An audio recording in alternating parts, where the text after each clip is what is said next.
The grand chamber of the Galactic Council sparkled like a diamond under the light of 3 suns, its crystalline walls refracting rainbow patterns across the faces of 200 delegates from across the known universe. Admiral Crix, his scaled skin reflecting deep purple in the chamber's glow, stood at the central podium, his holographic display showing Earth's rapidly advancing spaceflight capabilities. Distinguished delegates, Crix's voice resonated through the chamber, each word carefully measured. In the past solar cycle alone, these humans have developed quantum propulsion systems, mastered fusion technology, and begun establishing colonies beyond their original world. Their rate of advancement exceeds any species we have encountered in the last millennium. The chamber erupted in murmurs. Delegate Zara of the Centauri Alliance rose, her bioluminescent form pulsing with concern. Admiral, you suggest this advancement poses an imminent threat. They have shown no signs of aggression beyond their own system. Yet, Crix emphasized, his tail twitching with barely contained agitation. Their historical records show a species driven by conflict. They have nearly destroyed their world multiple times. Their entertainment, their culture, their very evolution is shaped by warfare.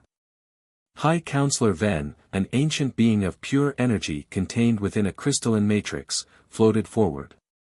We have monitored thousands of species, Admiral. Many show potential for violence.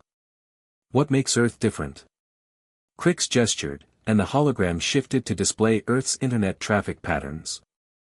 Their ability to adapt, to innovate, to overcome limitations we thought insurmountable.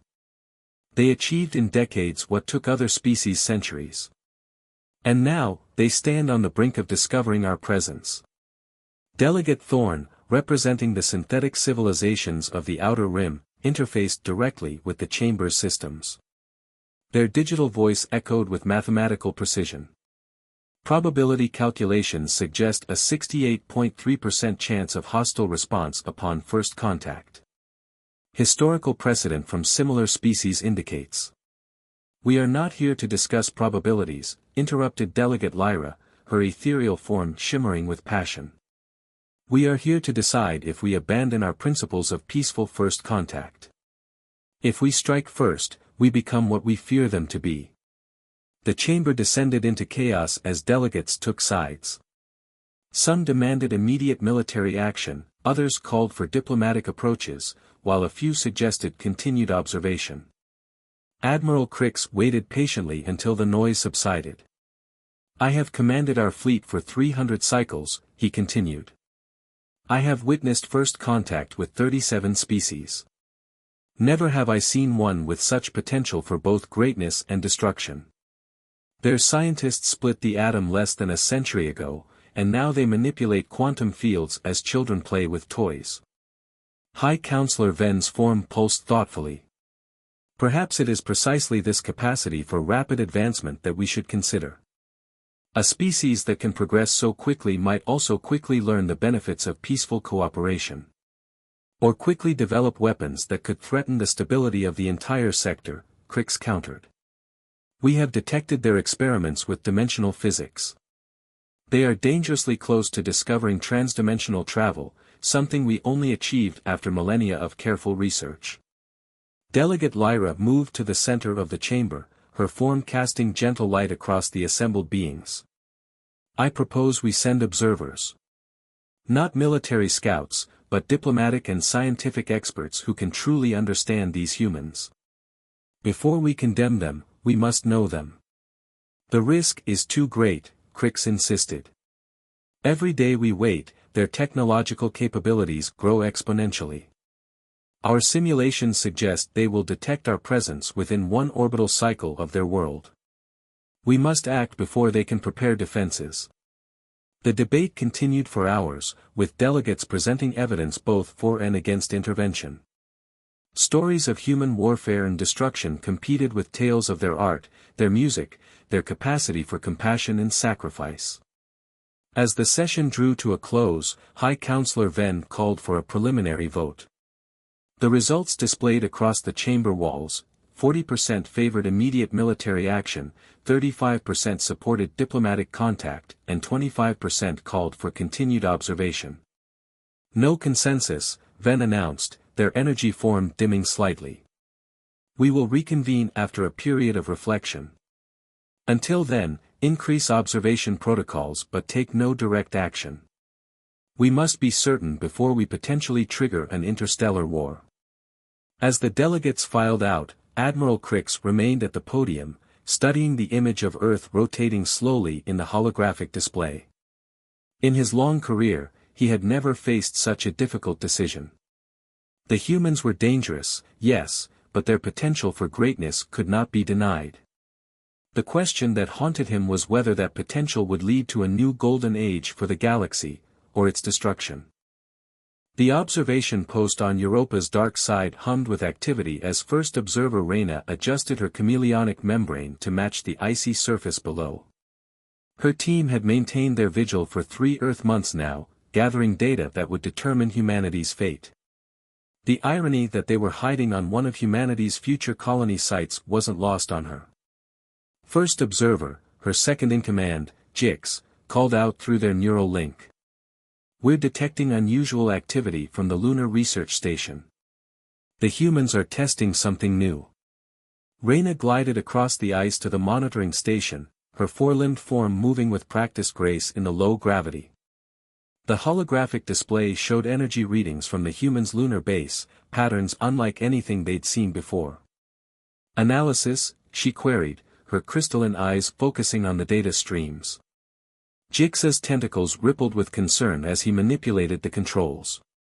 They appear to be generating a controlled quantum field, but the configuration is unusual. It's not matching any known patterns in our database. They're innovating again, Reyna murmured, more to herself than to Jix. In the short time they'd been observing, they'd witnessed humans make technological leaps that should have taken decades. It both thrilled and terrified her.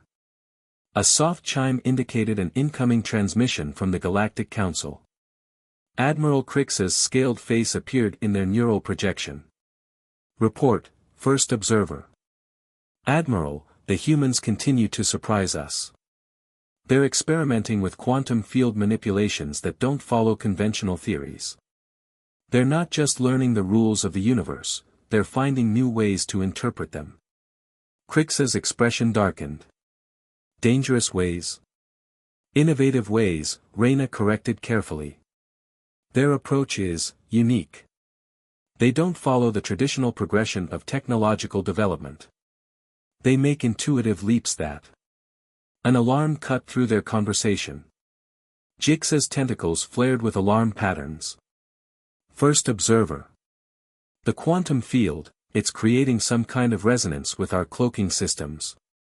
Reyna rushed to the controls, her fingers dancing across the holographic interface. The humans' experiment was generating interference patterns that threatened to expose their observation post.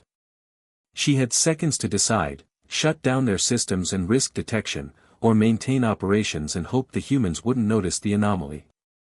Shut it down, she ordered, her voice steady despite the crisis.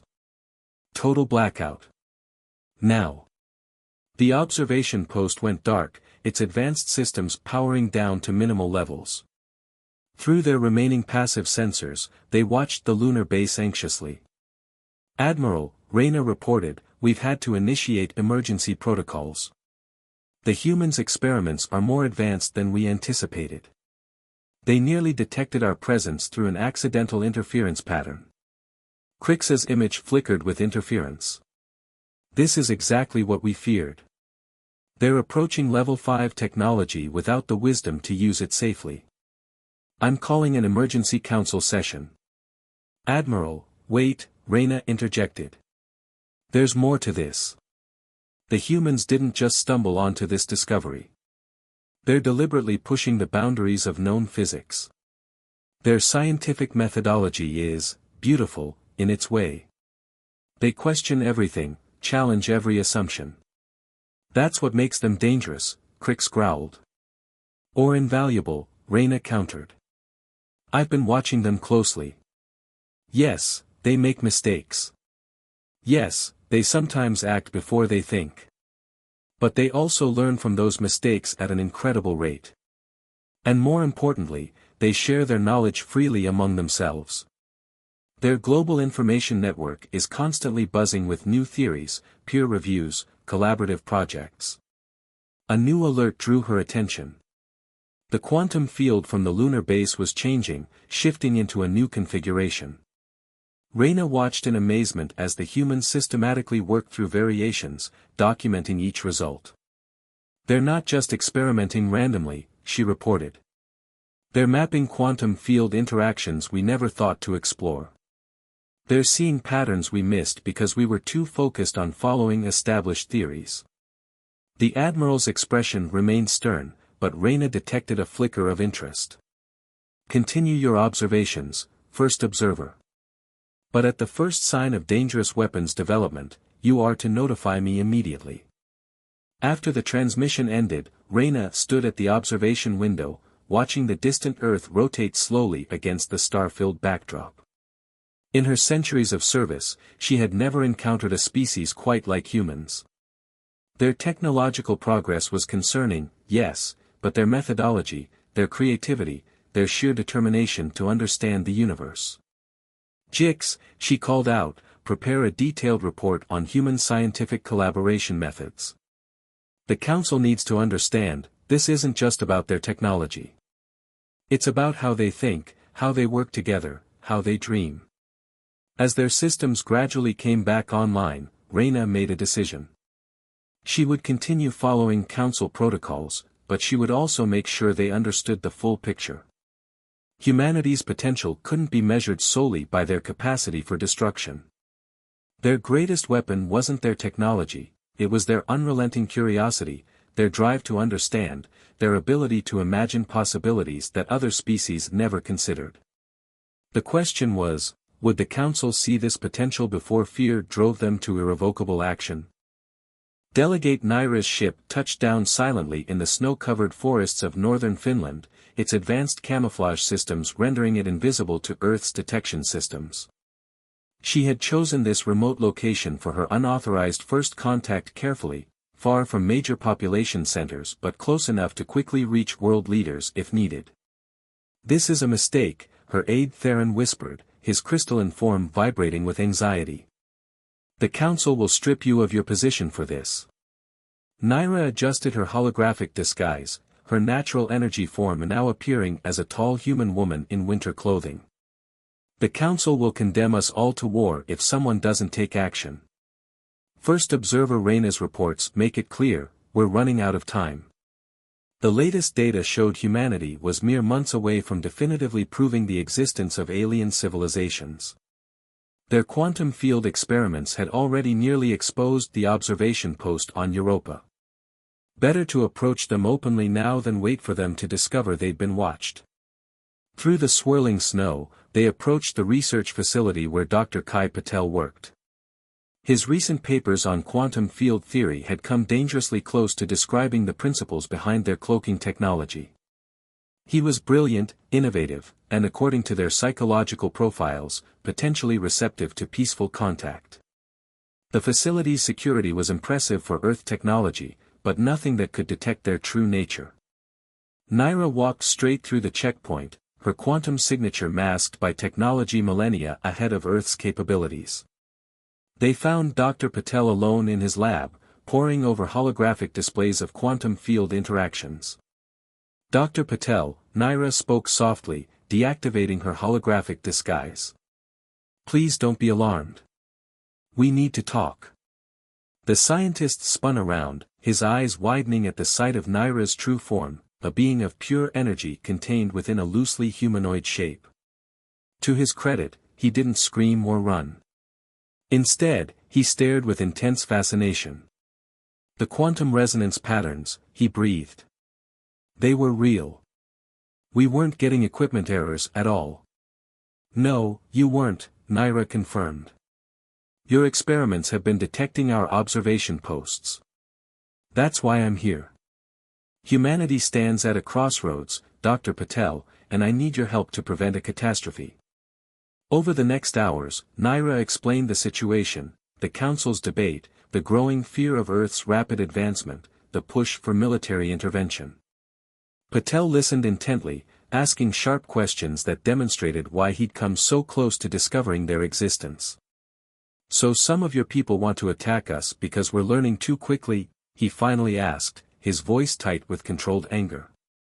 "Because we might become a threat?" "They fear what they don't understand," Naira explained. "Your species develops technology in ways we've never seen. You take risks we would never consider. You imagine possibilities we would dismiss as impossible, and then you make them work anyway. That's called innovation," Patel argued. "It's how we progress." "It's also why you're dangerous," Theron interjected. "You don't consider consequences. You." A security alarm cut through their conversation. On the lab's monitors, they could see military vehicles approaching the facility. "They detected the quantum surge when you revealed yourself," Patel realized. "My equipment automatically reports unusual readings to headquarters." Naira's form pulsed with concern. This was exactly the kind of incident that could trigger the very conflict she was trying to prevent. But before she could act, Patel was already moving, his fingers flying across his computer interface. "I'm sending them modified data, showing it was a planned experiment," he explained. "But they'll still investigate. You need to leave." "Come with us," Naira offered impulsively. "Help me convince the Council that humanity is ready for contact." Patel shook his head. "No. My place is here. But I'll help you understand us better." He handed her a data crystal. "This contains my personal research logs. Not just the results, my thought processes, my failures, how I work through problems. Show your Council how humans really think and work." The sound of boots in the hallway grew closer. Naira hesitated, then made a decision that would either save two civilizations or doom her career. She gave Patel a small communication device. "If you need to warn us, or if you need help, use this. But please, be careful. There are those in the Council who would use any provocation as an excuse for military action." As they slipped away moments before the security team burst in, Naira's mind raced with possibilities. She had hoped this mission would provide evidence of humanity's peaceful potential. Instead, she had initiated first contact and given advanced technology to a human. The Council would be furious. But watching Patel skillfully misdirect the investigation, seeing how quickly he grasped the implications and took action to prevent conflict, she knew she had made the right choice. Humanity wasn't just technologically innovative, they were adaptable, quick-thinking, and capable of understanding perspectives vastly different from their own. Now she just had to convince the Council before the advocates of military intervention forced their hand.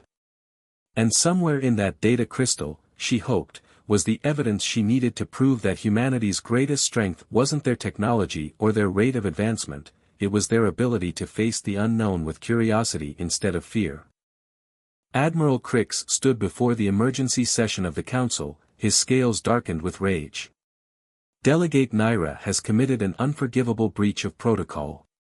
She revealed our existence to a human scientist and provided him with advanced technology. She has forced our hand." The chamber erupted in chaos as the recording of Naira's meeting with Dr. Patel played across the crystalline walls. High Counselor Ven's energy form pulsed with concern as several military-aligned delegates demanded immediate action. "We cannot allow this breach to stand," Delegate Maxis of the warrior clans declared. "The humans now know of our existence. They will prepare for conflict. We must strike first." But before the Council could vote, alarms blared through the chamber. First Observer Reyna's emergency transmission cut through the chaos, her image flickering with urgency.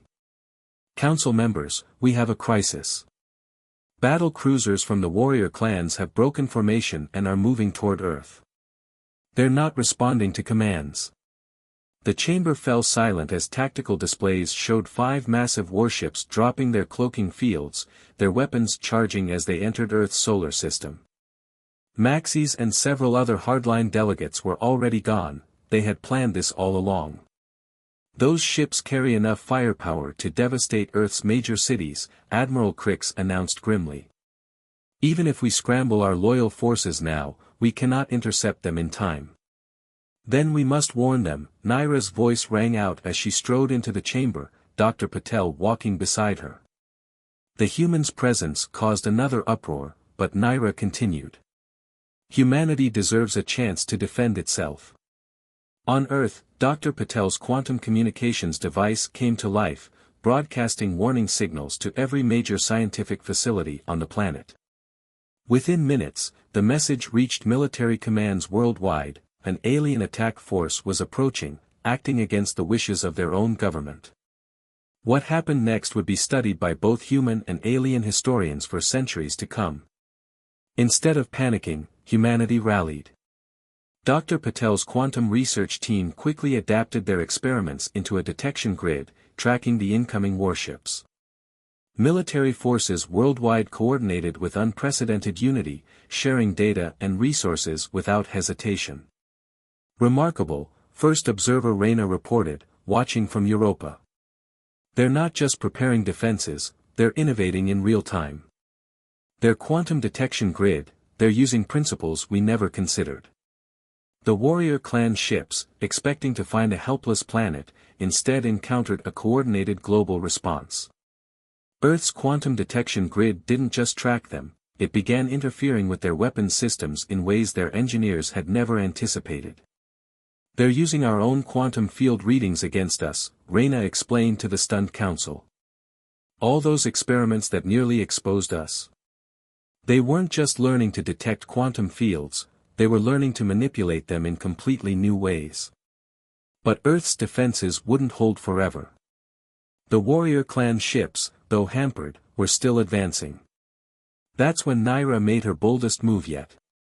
Dr. Patel has agreed to share his research with our loyal forces, she announced.